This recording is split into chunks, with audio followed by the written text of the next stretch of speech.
Setiap hari, jutaan orang bangun pagi sebelum matahari terbit. Mereka berangkat kerja saat orang lain masih tidur, pulang saat langit sudah gelap. Mereka lelah, mereka berkeringat, mereka berjuang. Tapi anehnya, tabungan tidak pernah benar-benar bertambah. Hidup tetap terasa sempit. Tagihan selalu lebih cepat datang daripada gaji. Dan pertanyaan itu muncul. Kalau kerja keras adalah kunci kesuksesan, kenapa banyak orang yang bekerja paling keras justru tetap miskin? Apakah mereka kurang usaha? Apakah mereka kurang doa? Atau apakah mereka kurang pintar? Atau mungkin ada sesuatu yang tidak pernah diajarkan kepada kita. Video ini bukan untuk menyalahkan siapapun, bukan untuk meremehkan perjuangan orang kecil, tapi untuk membuka cara berpikir. Karena bisa jadi kita diajarkan untuk bekerja keras, tapi tidak pernah diajarkan bagaimana sistem uang itu bekerja. Dan itu merupakan perbedaan yang besar. Kerja keras tidak sama dengan nilai tinggi. Sejak kecil kita diajarkan, kalau mau sukses, kerja keras. Masalahnya, kerja keras tidak selalu dihargai tinggi. Contoh sederhana, seorang kuli bangunan bekerja 10 jam di bawah panas. Seorang programmer bekerja 4 jam di ruang ber-AC. Siapa yang lebih capek? Mungkin kuli bangunan. Siapa yang lebih dibayar tinggi? Belum tentu yang lebih capek. Karena di dunia ekonomi, yang dihargai bukan seberapa keras kamu bekerja, tapi seberapa besar nilai yang kamu hasilkan. Dan nilai itu ditentukan oleh keahlian yang langka, masalah besar yang kamu selesaikan, dan dampak yang kamu berikan. Banyak orang bekerja keras, tapi di bidang yang mudah digantikan.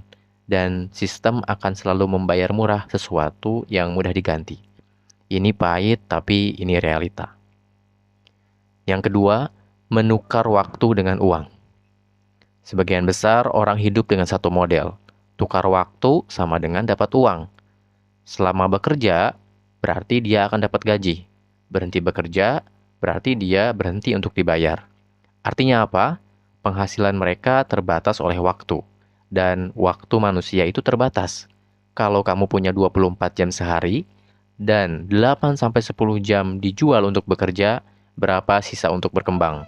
Orang yang benar-benar keluar dari kemiskinan biasanya berhenti hanya menukar waktu. Mereka mulai membangun sistem. Bisa bisnis, aset, investasi, keterampilan bernilai tinggi, yang bisa menghasilkan meski mereka tidak aktif bekerja setiap menit. Ini bukan berarti semua orang harus jadi pengusaha.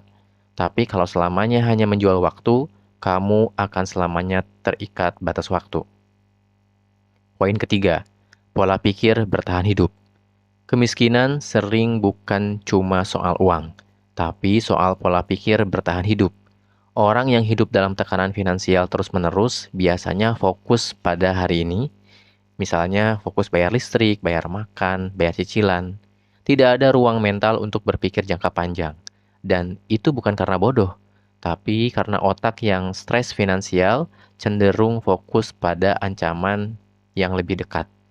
Masalahnya, kalau kamu hanya berpikir bertahan, kamu tidak akan pernah berpikir untuk berkembang. Dan ini lingkaran yang sulit diputus. Poin 4. Tidak punya akses informasi. Orang kaya tumbuh dengan informasi keuangan, diskusi investasi, networking, akses peluang. Banyak orang miskin hanya tumbuh dengan yang penting kerja aman, jangan ambil resiko. Gaji tetap itu sudah cukup. Bukan salah mereka. Lingkungan memang membentuk cara berpikir. Kalau dari kecil kamu tidak pernah melihat contoh mengelola uang dengan benar, bagaimana kamu bisa tahu caranya? Pengetahuan finansial jarang diajarkan di sekolah. Kita diajarkan matematika, tapi tidak diajarkan bagaimana uang bekerja. Poin 5. Gaya hidup yang naik bersama gaji. Ini jebakan yang paling halus. Gaji naik, gaya hidup ikut naik.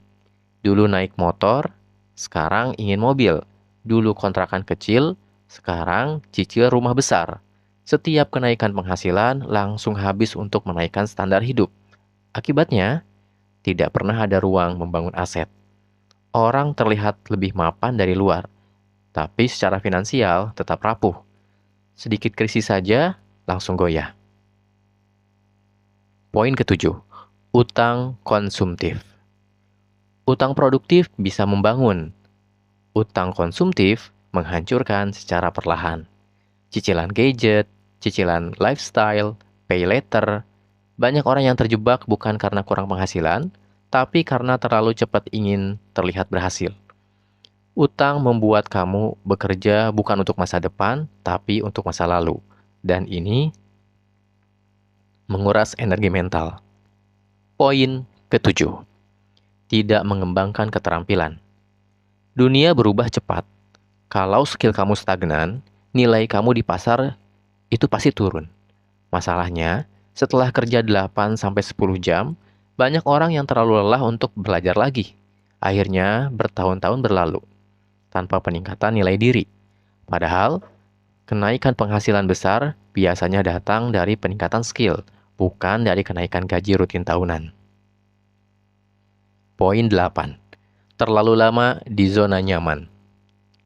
Zona aman terasa nyaman, gaji tetap, rutinitas stabil. Tapi seringkali, zona nyaman atau zona aman adalah zona lambat.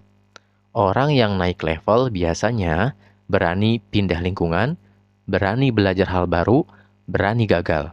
Bukan nekat, tapi terukur. Tanpa keberanian, pertumbuhan lambat. Poin 9. Tidak punya visi keuangan. Banyak orang bekerja tanpa arah jelas. Tidak tahu target tabungan, tidak tahu target aset, tidak tahu target kebebasan finansial. Kalau kamu tidak tahu mau kemana, semua jalan terasa sama. Dan tahun demi tahun berlalu tanpa ada perubahan besar. Poin 10. Sistem juga berperan. Kita juga harus jujur, tidak semua kemiskinan karena kesalahan individu. Ada faktor sistem, di antaranya ketimpangan akses, pendidikan, kebijakan ekonomi, lapangan kerja yang terbatas. Kerja keras itu penting, tapi kerja keras dalam sistem yang tidak mendukung lebih berat hasilnya.